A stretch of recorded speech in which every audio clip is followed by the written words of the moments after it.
One. Good evening, everyone, and thanks so much for joining us for what I think is going to be a very, very interesting evening.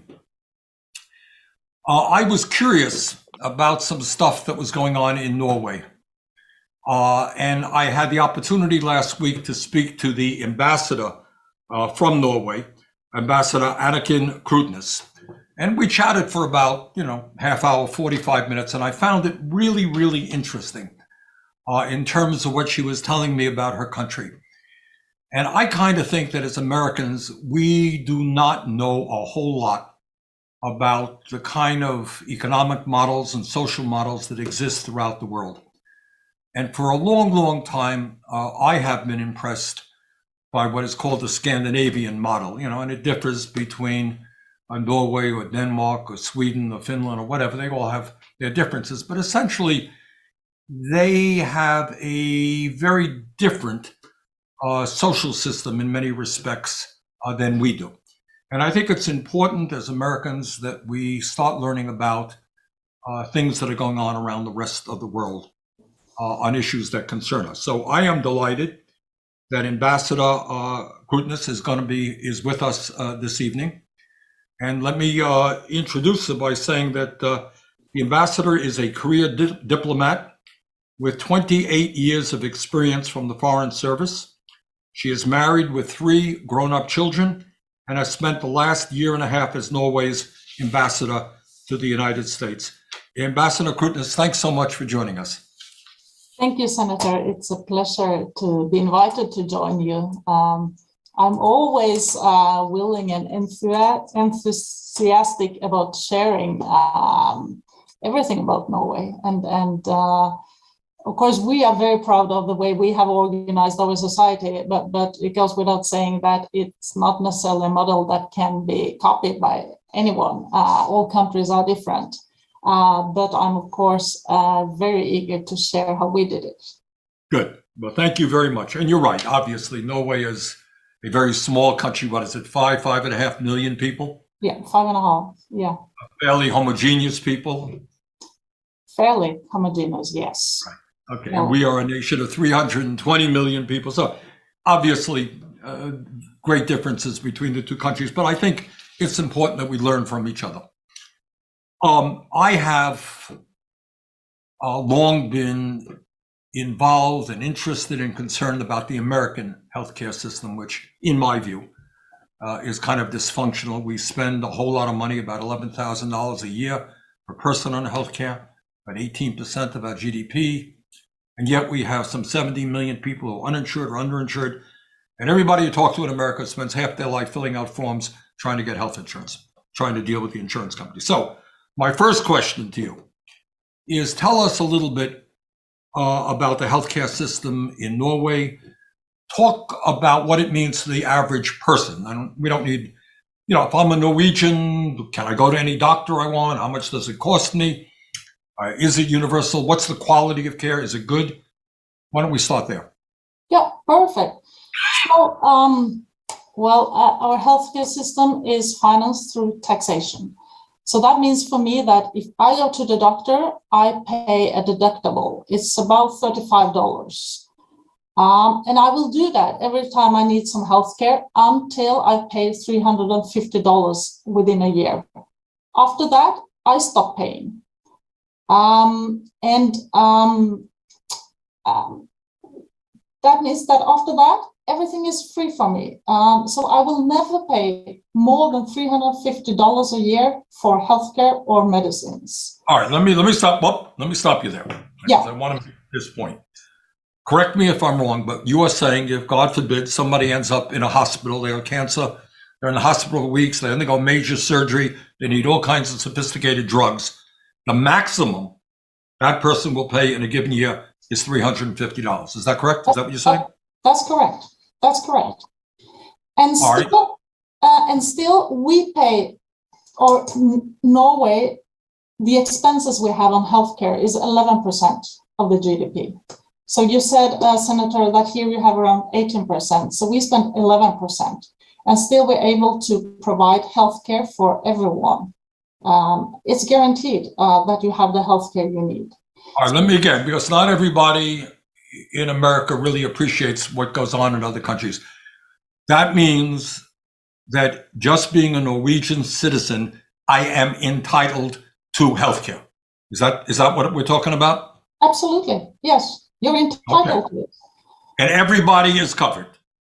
Everybody is covered. All right, now let me ask you this. Let's get to the nitty gritty. Can I go to any doctor I want? You have to register with your family doctor, a general practitioner, and he or she will then send you to a specialist if that is needed. Okay. And I read someplace the Commonwealth Fund, people may know, is an organization that studies international healthcare. If I'm not mistaken, I may be, but I don't think I am. They recently regarded Norway as having the highest quality healthcare system in the world. Is that correct? I wouldn't know, Senator, but it is very good. It's very good. I don't know if it's the best in the world, but it is very good. And I think one of the features is that we try to avoid overconsumption of healthcare. The public enterprises that are responsible for healthcare, they get allocated a budget, and they have to deliver what the population needs within that budget. So they are, of course, keen not to push any healthcare that is not necessary on the consumers, on the population. I talk for a moment about prescription drugs. In the United States, we pay outrageously high prices for prescription drugs. What's the story in Norway? They are much cheaper, and that is because the government negotiates with the big pharmaceutical companies. So the government as such is a huge consumer and has some consumer power and negotiates with the big pharmaceuticals to get the prices lowered. Well, I think as many of the viewers tonight know, that is precisely what we are trying to do here in this country, but we're running into, needless to say, very strong opposition from the drug companies. And once again, I want to get back to expenditures here. So if I have a terrible chronic illness and I require a lot of prescription drugs, at the end of the day, I'm still not going to be spending more than $350 a year? That's correct. If you have a prescription for a necessary drug, that is correct. It's capped at $350.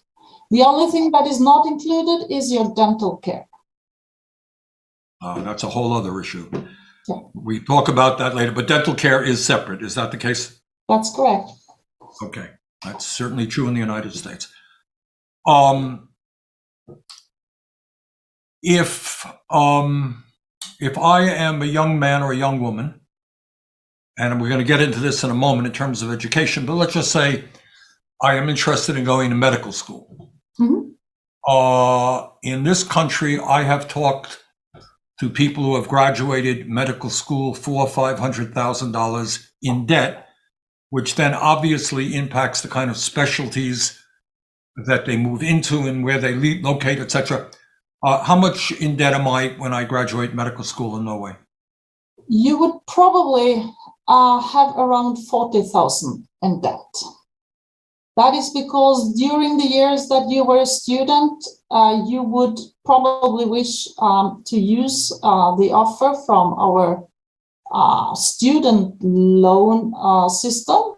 So you would, although tuition is free, you will still have to pay for a place to live and some food, some living expenses. So we have this agency, and they would provide you with a bit of a loan and a bit of a grant. So you get a grant for your studies, but you also have to probably, unless your parents are very rich, you would have to take up a loan. And the average graduate has $41,000 in loan.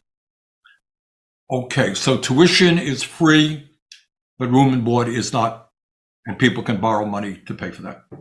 Yeah, and everybody can borrow that money. And it is a loan that is very manageable.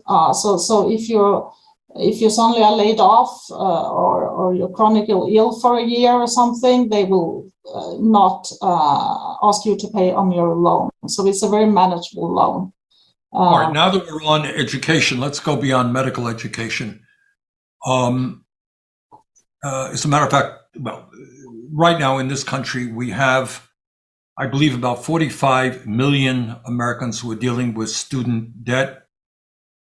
We have many hundreds of thousands of young people literally choose not to go to college. They're bright, they could do well, they choose not to go to college because the cost of college is so expensive. They don't want to leave in debt.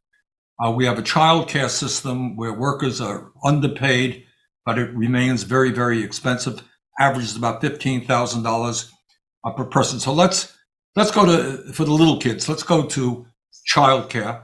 Mm-hmm. So if I have a baby, young couple have a baby, what's the story? What's happening there? Oh, well, let me start with the beginning. If you have a baby, you can take 1 year with paid leave, paid parental leave. I'm going to interrupt you. All right. Yeah. This is time for a commercial announcement. Did everybody hear what you just said? Okay. We live in a country where there's 0 paid family and medical leave. So I hear you correctly. You're talking about 1 year of fully paid leave. Is that correct when you have a baby? That's correct. And I have to add that some of this leave has to be taken by the mother, some of it has to be taken by the father, and some of it they can choose. Of course, if you have same-sex couples, it goes for the same. One parent takes 1/3, the other parent takes 1/3, and they choose who takes the last third. So in other words, if both mom and dad want to take time off, it would be 6 months for each. Yes. Okay. All right, let me ask you a question. I think I know the answer, but I'd like your opinion on it. Why do you think it is so important that young couples be given this much time off without any financial difficulties, earning the same as they did before? Why is that so important? Why do you do that? We do it because we want Norwegians to have babies. We want more Norwegians, and because we want people to be able to combine having a career with having a family, and we want women out in the workforce. That is what has made Norway rich. Is because we use the entire workforce, both men and women. And if you want to have women in the workforce, you have to have a system for a maternity leave. And we also appreciate that the daddy has to spend some weeks at home with the baby, because that gives him some habits that he will probably take with him. He knows how to cook for the baby. Well, a baby doesn't need too advanced cooking, but so we establish a kind of a family from day one, where there's a lot of equality between the two parents of the child. Okay. And if I may, let me just continue, because when that child is about a year and it's time to go back to work, you are guaranteed daycare for your child, and the max price is $340 per month. Guaranteed. Is it good quality healthcare? Daycare, it's good quality, of course. Of course, with highly educated people taking care of your children. It's very high quality. Let me just jump in here to contrast that. We have, I don't think anyone denies, and we have been working on this issue in the last year intensely. We will see if we have any success or not. But in America right now, as I think many of you know, we don't have enough child care slots. I don't know if you know that, Madam Ambassador, but there are women 2 days after they learn they're pregnant are busy running to try to find the child care slot, because we don't have enough facilities in this country. Many of them are not adequate. Those that are good are enormously expensive. I had a staffer right here in DC. Somebody worked with me, had a baby. She was paying over $30,000 a year for childcare. Washington is more expensive than other places. In Vermont, nationally, it's about $15,000. So once again, In Norway, it is what, 350 a month? Is that what you're saying? Yeah, that's the maximum price. And I have to add that this is something new. I mean, when my kids were small, I actually paid a bit more, and I actually had to look a bit around to find daycare. So this is something that have come over the last 2 decades, and especially the guarantee. And of course, it is much more expensive, but it is subsidized by the government because it is extremely expensive to run a good daycare in Norway. But the government subsidizes it, so the max price for the parents is $340 per month. Okay, it is expensive by definition because it's labor intensive. You're not going to have one childcare worker for 30 kids. You know, it just doesn't. No, happen. I think we have like 1 per 3 or 1 per 4. I'm not sure, and it depends on the age, of course. But Right. it's, yeah. Okay, let me jump to another issue, and that is wages, income in Yeah. Norway. Yeah. All right. If I go to work in Norway, I'm a young person, go get a job, maybe I don't go to college. Oh, you know what? Let me retract here. Before we get to wages, I want to stay on education and ask you about college. Mhm. How much does it cost me to go to college in Norway? The college is free. College is free. Tuition is free. But we don't have the campuses. So when you talk about room and board, we don't do that so much on campus. So you have to either stay home, live with your parents, or rent a room somewhere. But tuition is free. Yeah. And graduate school is free as well? Yeah. Everything is free. So you say that matter-of-factly, and right now all over America, people are watching this, have dropped out of their chairs because they cannot believe there's a country on earth which makes college and graduate school tuition free. So, and let me just add that we have very, very few private schools. So when you're in elementary, middle school, high school, you go to public schools. 96% go to public schools. So it also makes us more equal. Or when you want to go to college or university, we all start from the same point because we all went to the same schools. right, that is a very profound and important point that maybe we'll return to in a few moments. But we talked about childcare, we talked about college. What's the quality of the public education that almost everybody attends in between? People satisfied with it? Yes.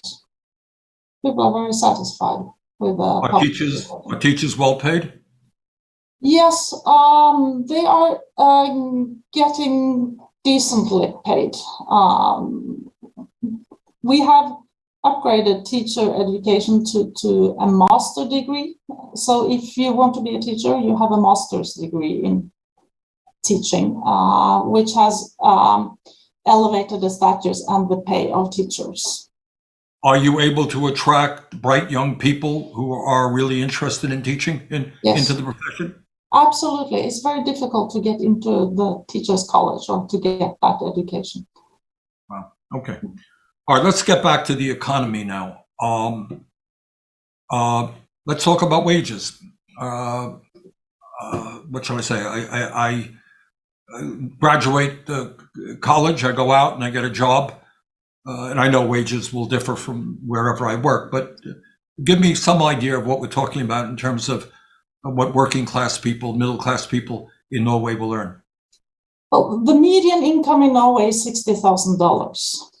Median, okay. Yeah, the median, yeah. So that's what a typical Norwegian will earn, $60,000 per year. I assume that if I'm younger, I start lower, and if I'm older, I will probably end up making more.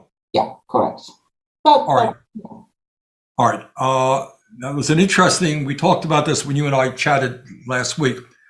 Let's say I go to get a job in McDonald's. You have McDonald's in Norway, right? Everybody has a McDonald's. And I'm flipping hamburgers. How much do I make? $20 per hour. Please repeat that. $20 per hour. Okay, $20 per hour. Yeah. Okay.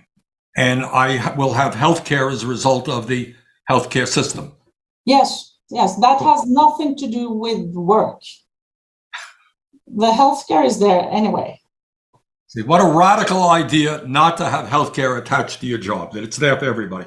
But that's another story. Okay, so I got $20 an hour flipping hamburgers at McDonald's. All right, I'm a college graduate. Go out and I get a decent job. What am I making? If you're a college graduate, you would probably 45,000, 50,000 at your first job. Okay. Now, talk a little bit about trade unionism in this country. We have, although we're seeing an uptick right now, and I'm working really hard on that, we have seen a significant decline in the percentage of our workforce, which is union. In the private sector now, believe it or not, it's down to about 6%. What percentage of workers in Norway belong to unions? About 50%. 50%. Yeah, more or less. That's public and private combined? Yes. Yeah. Okay.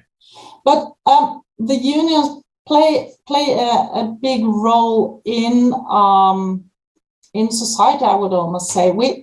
We don't have a minimum wage set by the government or set by law, but we do have yearly negotiations between the employers' organizations and the employees' organizations, or the unions, that come to a general accord about the wage in different sectors. And so they have agreed that, like last year, the minimum wage in construction sector is $22. And then that applies to everyone in that sector, whether you're unionized or not. So that is the way we set wages, is between negotiations between employers and employees organizations. And there has been this partnership since just after the Second World War. So these negotiations between these two partners in work life has also gained like sick leave rights. So you have a right to a sick leave. If you're sick a day, you still get the full pay. Vacations, 28 days of vacation per year. Oh, stop. Let me just jump in again. All right. Everybody hear what the ambassador said. Correct me if I'm wrong. You just said every Norwegian gets 28 days of paid vacation? Yes, I could be wrong. It could be 25. Some have 28, but it's at least 25. Okay. Yeah. And let me ask you a dumb question. I know the answer, but I want you to answer it. In this country, people are guaranteed zero vacation. And there are millions of people, believe it or not, I hope everybody knows that, who go to work, they have zero vacation at all. And we work incredibly long hours in this country.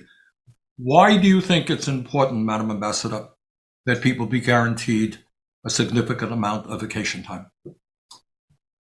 Again, it's the work-life balance, and the economy can afford it. We have 37 and a half week. That is 37 and a half hour week, which means that's again one of the issues that is negotiated between employers and employees. How much do we work every week? So the standard work week is 37 and a half hours. So there is this balance between work and life. You're supposed to have a career and a family, or a life outside job. Let me just say that our economy is a combination of the market economy, a highly competitive market economy, and a safety net that is provided by the government. So we have private initiative, we have free market economy, we have global trade, we depend on global trade, but we also have a government sector that redistributes and makes sure that everyone has a safety net. And we have vacation, and we have education, and we have healthcare. I think you referred to that as capitalism with a heart. Was that right? I did. You remember that, Senator. I do. Exactly what it is. All right. There are people who are listening to this program, and they're saying, this kind of sounds a little bit too good to be true. She seems like an honest person. I assume she's telling the truth. Mm-hmm. But at the end of the day, something is wrong here. And it must mean that I'm paying 90% of my income in taxes in order to support this entire economy. All right. So let me raise the question, the legitimate question. When you're talking about more or less free healthcare, more or less free education, when you're talking about high wages, when you're talking about paid family and medical leave, all that's pretty expensive. Good quality childcare. All right. How much does the average person in Norway pay in taxes?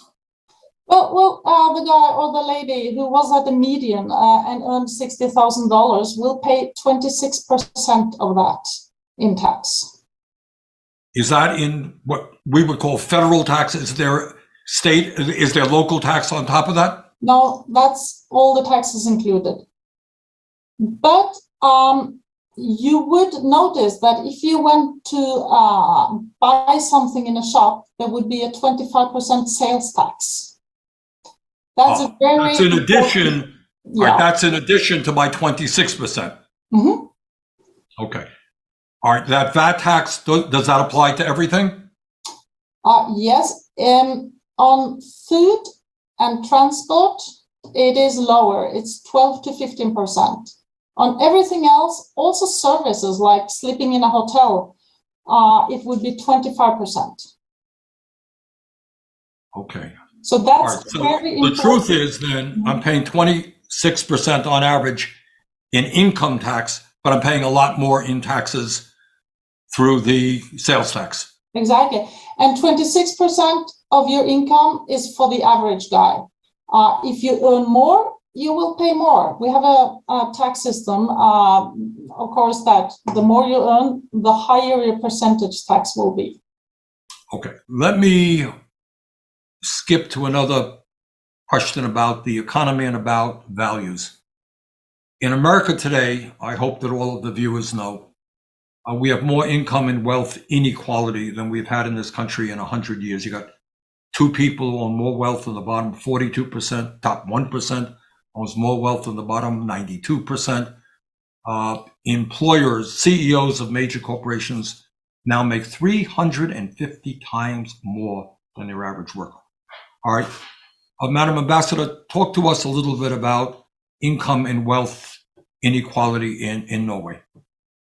So I think what you just said, Senator, how much more a CEO earns. So in Norway, if you take the 100 biggest companies and the CEOs of them, their average is 660,000. And the average, the median income is 60,000. So the CEO is 11 times more the average. So that is the. Let me interrupt you.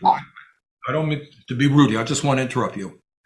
What the ambassador just said is that in Norway, the ratio of CEOs of their major corporations compared to the average worker is 11 to 1. In this country, it is 350 to 1. Somewhat of a difference. Let me explain something to me. In this country, and I don't mean to put you on the spot, and I won't, is, people who have a lot of wealth and a lot of power, they want it all. What kind of culture exists in Norway where people are satisfied? And from where I come from, $600,000 is not a bad income. But don't these guys say, gee, in America, I could make $50 million or $100 million. Why am I only settling, for $600,000? Tell me about the culture that makes people feel okay about that. Well, I think part of it is history. Norway has not always been a very wealthy country. So we are modest people. And we appreciate a society where we have this safety net, where we know that our neighbor or family or friends all are okay. We have a lot of trust in society. And we know that we don't have to worry about the big things in life, except your own health. Of course, health is a worry, but the economy of health is not an issue. We know we have the possibility to give our kids a bright future with good education with healthcare, with childcare. I'm so happy that my 3 children can go ahead and have babies, and they can have interesting work, and they can do it all. That's what we appreciate. And we understand that is more important to us than an enormous wealth that you, yeah. You know, it's funny. You said that when you and I chatted last week, and I mentioned you, and I'll mention it again, that, you know, they do these studies around the world, and how much they're worth, I don't know, trying to determine what the happiest country is. Now, happiness is a difficult thing to, you know, determine, but they do these studies. Yeah. And often Scandinavia, Denmark, Norway comes out at the very top of the list. And I said to you, well, why do you think that is the case? And that was the answer that you gave me.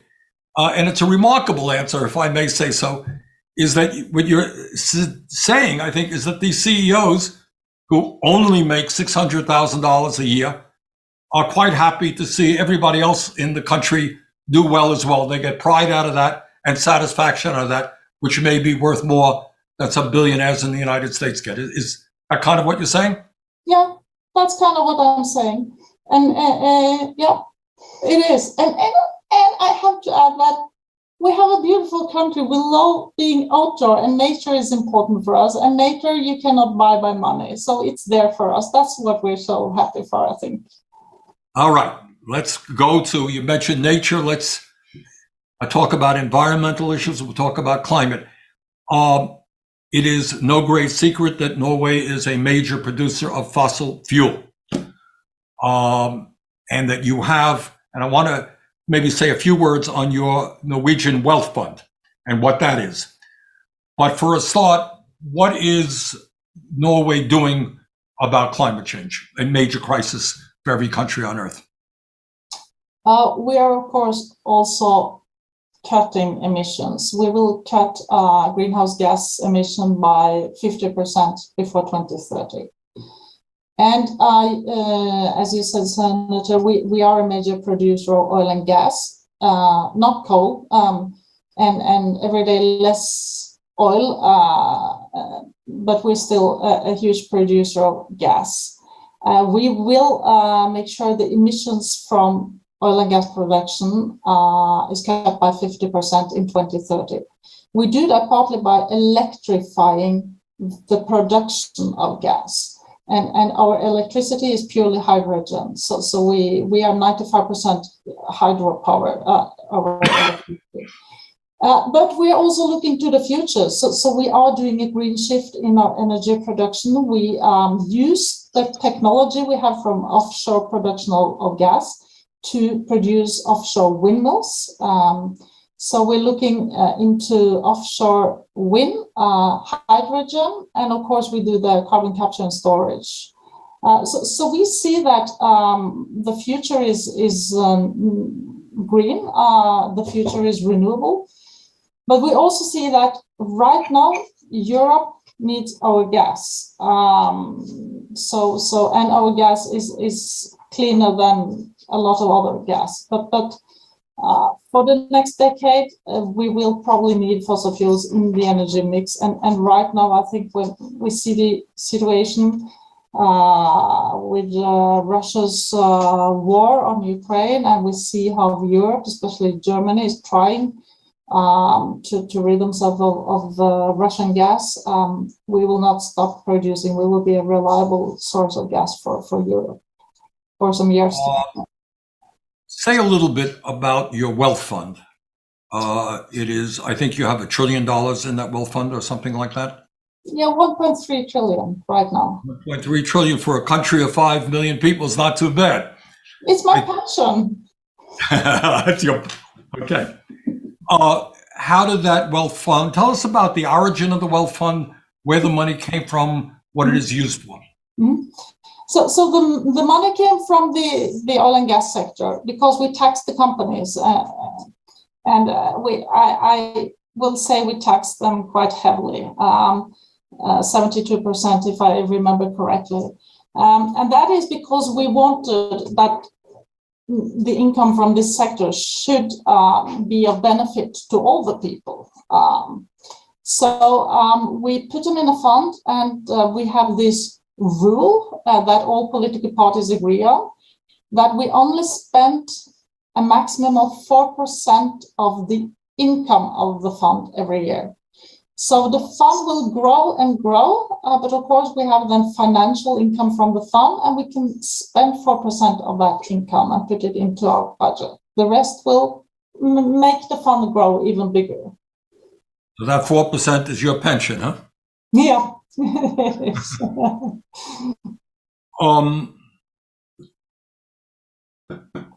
Let me talk a little bit. The issue of immigration is a huge issue in the United States, throughout Europe, throughout the world. Tell us about immigration in Norway. What are your challenges? What is working? What is not working in Norway?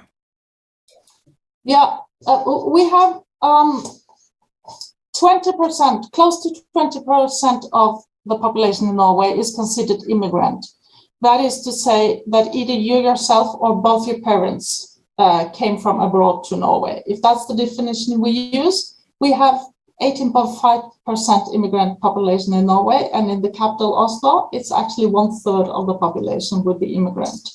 So Really? you asked if we are a homogeneous society, and I said yes, to a certain extent we are, but we do have then a great immigrant population, and I would say 3 categories, because we are part of the internal market in the European Union. Even though we're not a member of EU, we are part of their 4 freedoms, and one of them is the freedom to move freely around.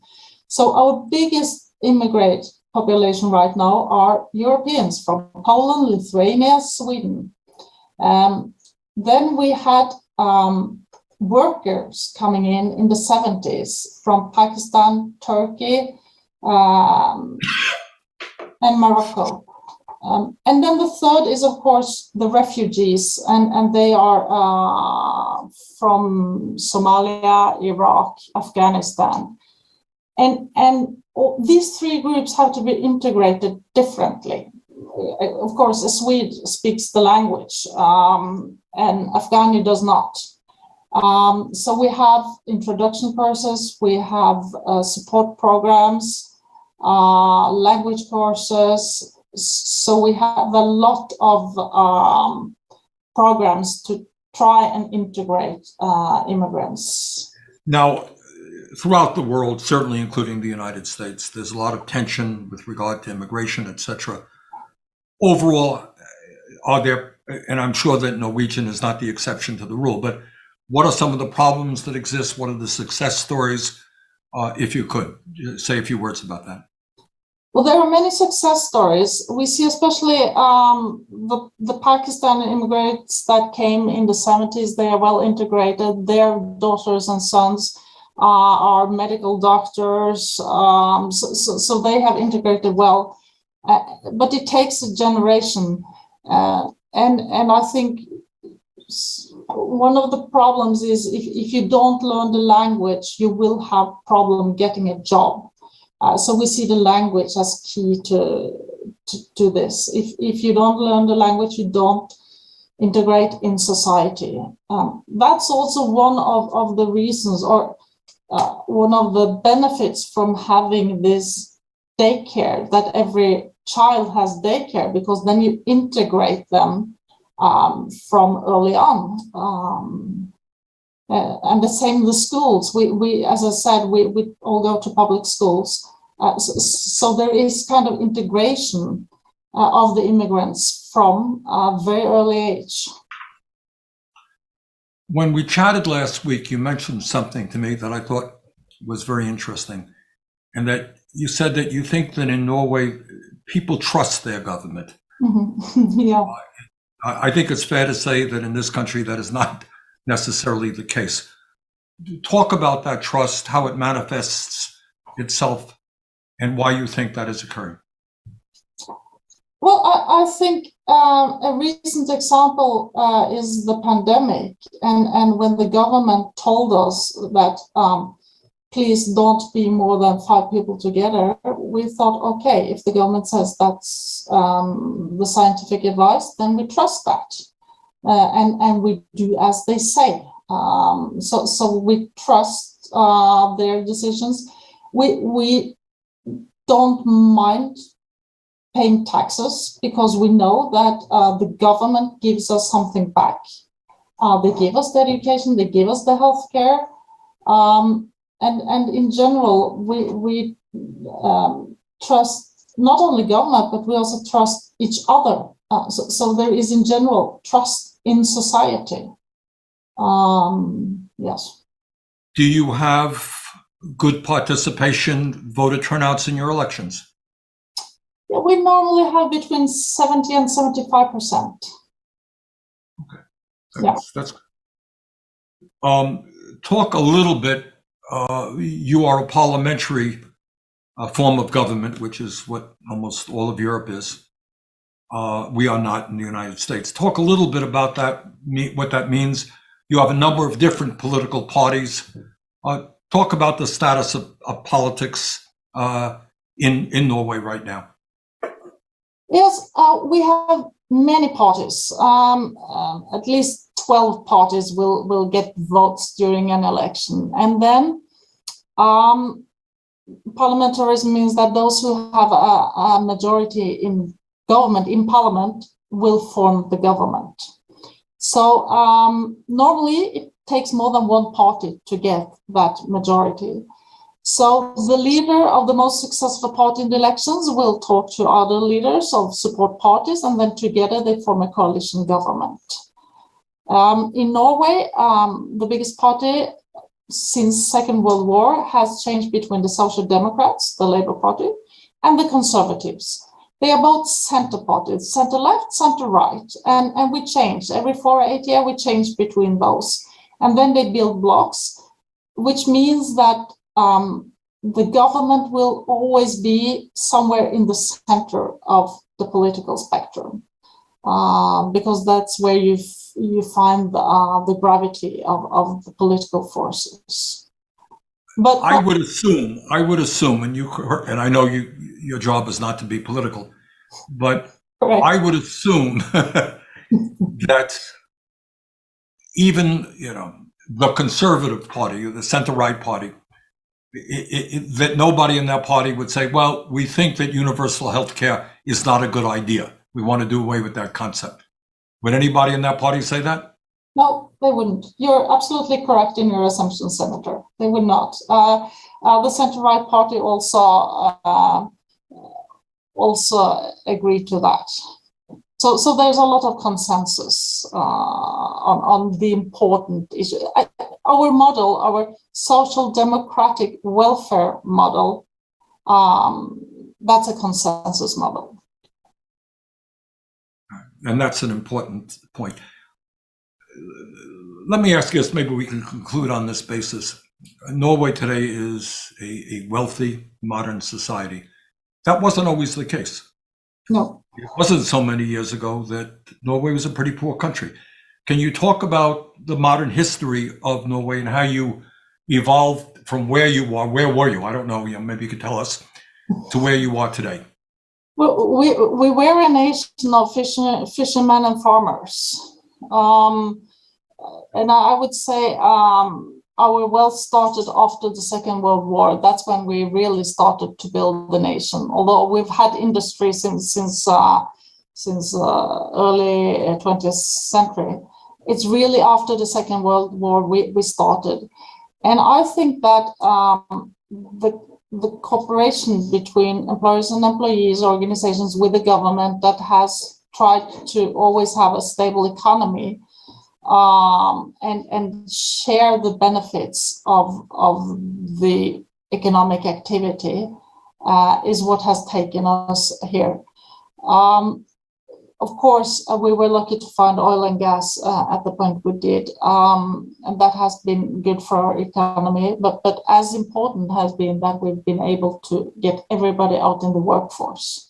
And we are absolutely diversifying our economy away from oil and gas. We're not a commodity economy any longer. But I think it's the innovation, is the research, and it's the workforce. We're a very competitive economy. So I think a combination of all of this, but of course, the fact that everybody gets a decent education is also extremely important for economic growth. We have a lot of smart people, but that doesn't help if you don't give them all a good education. So the education is probably the key to the success. We've covered a lot of territory this evening. Is there anything you would like to tell our viewers about Norway that we haven't covered? I think we covered a lot, Senator, but I think I would like to add that very many Norwegians love America. They are so envious of me who are able to spend some years here. And I think there's a lot we can learn from you as well. So I'm observing every day what we can learn from you. Right. That's what it should be. We should learn from you. You should learn from us, and we can improve both countries as a result. Well, let me just thank Ambassador Anniken Krutnes for spending some time with us tonight. I think, as Americans, we have got a lot to learn. We have a lot to offer. We have a lot to learn. And I so much appreciate, Madam Ambassador, your giving us a brief symposium on Norway. And I know I was there once. It is an incredibly beautiful country. And congratulations to all that you and your fellow Norwegians have accomplished. Thank you very much, Senator. It was a pleasure joining you in this program. Thank you. Okay, everybody. Thanks very much for being with us. See you soon. Take care.